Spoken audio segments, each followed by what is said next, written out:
You're probably here because you're searching for movements that you should be including in your strength training and weight loss training program.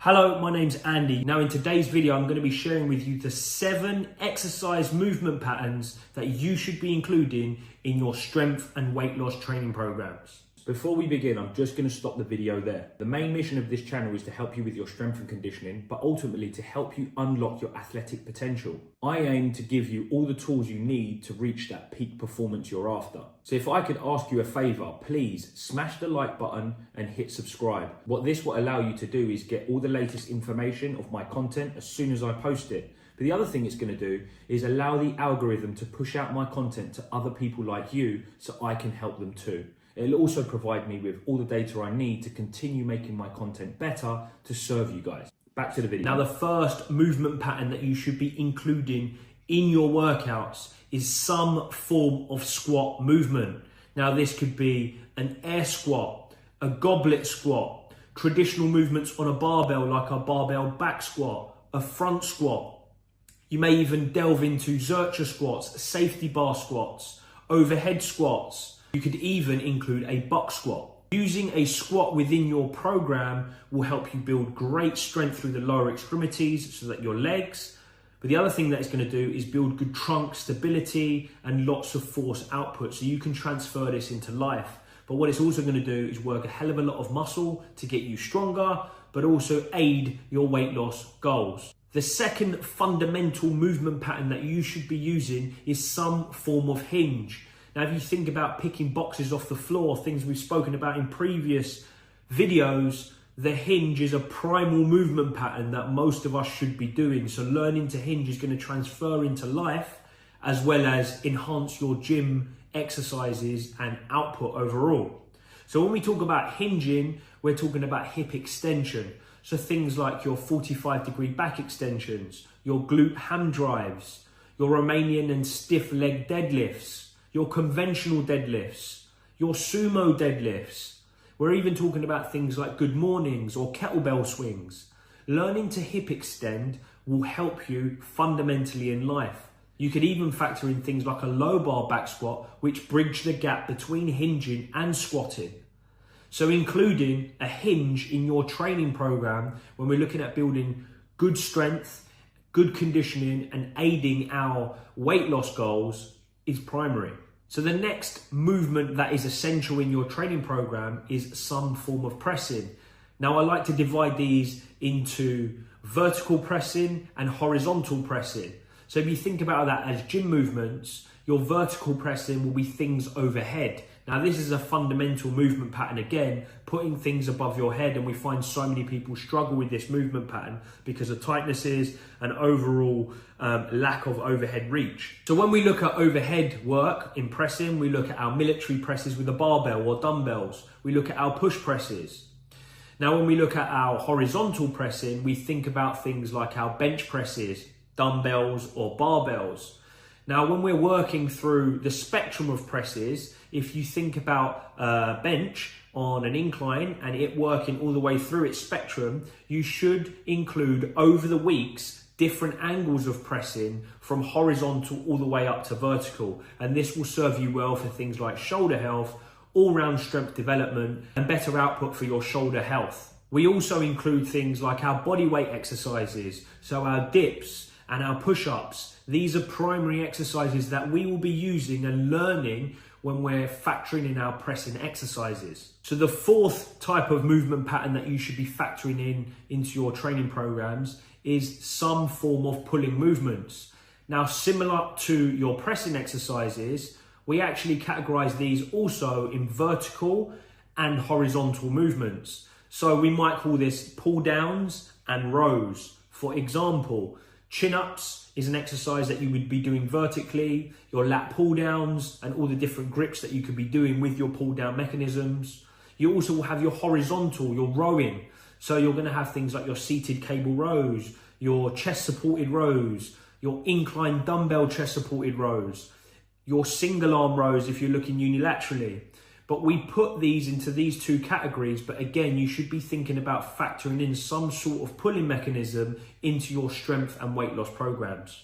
The fifth fundamental movement pattern that you should be including is some form of carry. And again, when we think about this in life, we're always carrying things, whether it's boxes, shopping bags, whether you're lugging things in and out of the car, you will be carrying things. So including some form of carry in your training program will serve you well, not only from a strength perspective, but from a conditioning perspective, so that you can hold things for longer durations of time.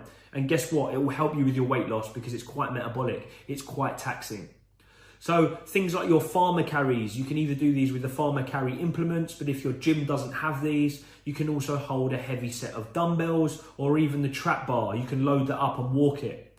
You can also do things like suitcase carries, which challenge you laterally. You'll have to work your QLs, your quadrus lumborum muscle, the muscle that helps us laterally flex. It's one that often spasms for people, but getting this nice and strong is going to serve us with our lower back. It's going to help us get stronger. And guess what? You're going to be able to do things for longer durations, which will serve us for weight loss purposes and just to live an all-round pain-free life. The other thing is grip strength will increase, and this will serve us in our pulling exercises, in our deadlifts, in our hinging exercises, anything that needs transfer in the gym that requires us to use our grip. You can also do overhead carries, sticking plates above your head and carrying those across a track. The other thing with your carries is you can put them in and around the ends of your workouts when you want a nice little finisher that is going to be metabolic enough to stimulate you.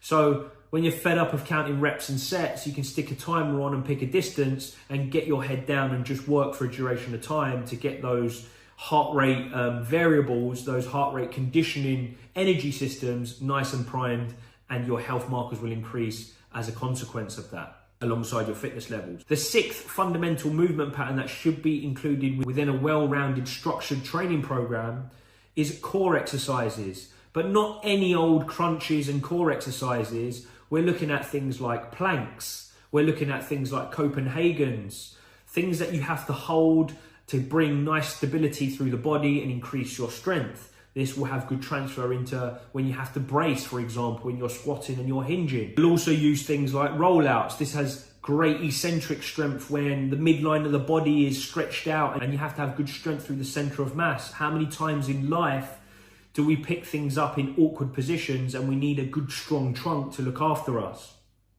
So things like your ab rollouts will help with that. And then you should factor in loads of anti-rotation stuff. So things that give us nice stability. Think about your dead bug exercises, your bird dogs, your Pallof presses.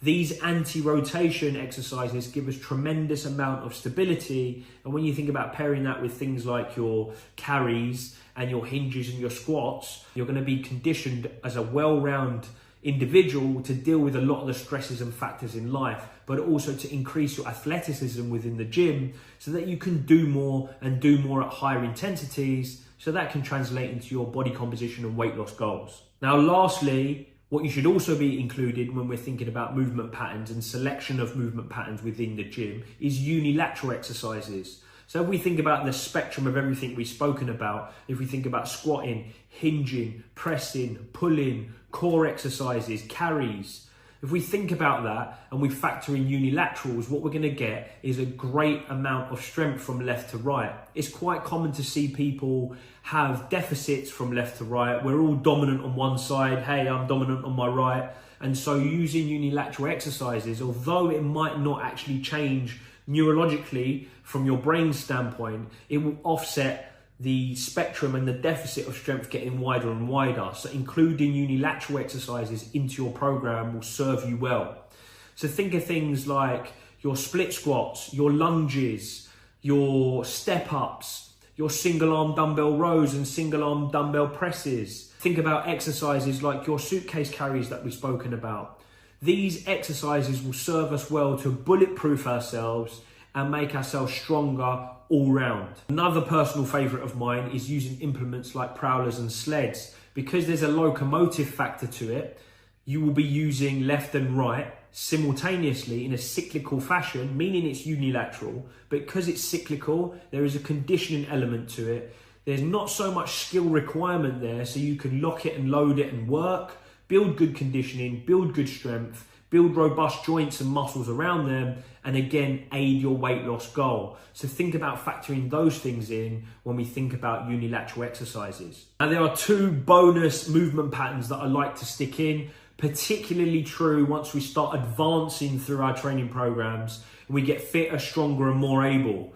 And these 2 things are, for me, 2 of the most primary things you could possibly do. And when we look at athletes, they're the most beautiful things, and that is jumping and sprinting. So when you become conditioned enough and strong enough to deal with the challenges and the forces that are associated with these highly forceful exercises, including lots of jumping and lots of running in terms of sprinting, will give us great output with our strength, our power. It will help aid us with our weight loss goals. Now, these 7 fundamental movement patterns are key. We believe these are the fundamental movement patterns that everybody should be getting better at in life. It has tremendous transfer. It will help you in life.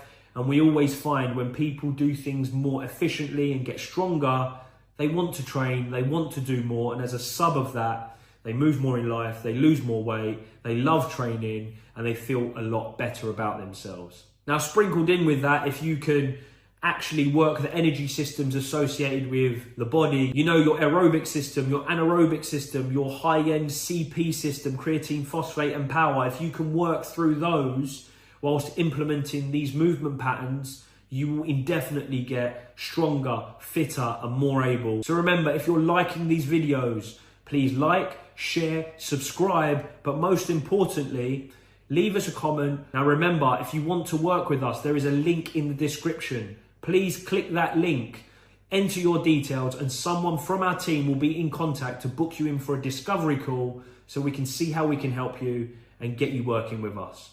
See you on the next video.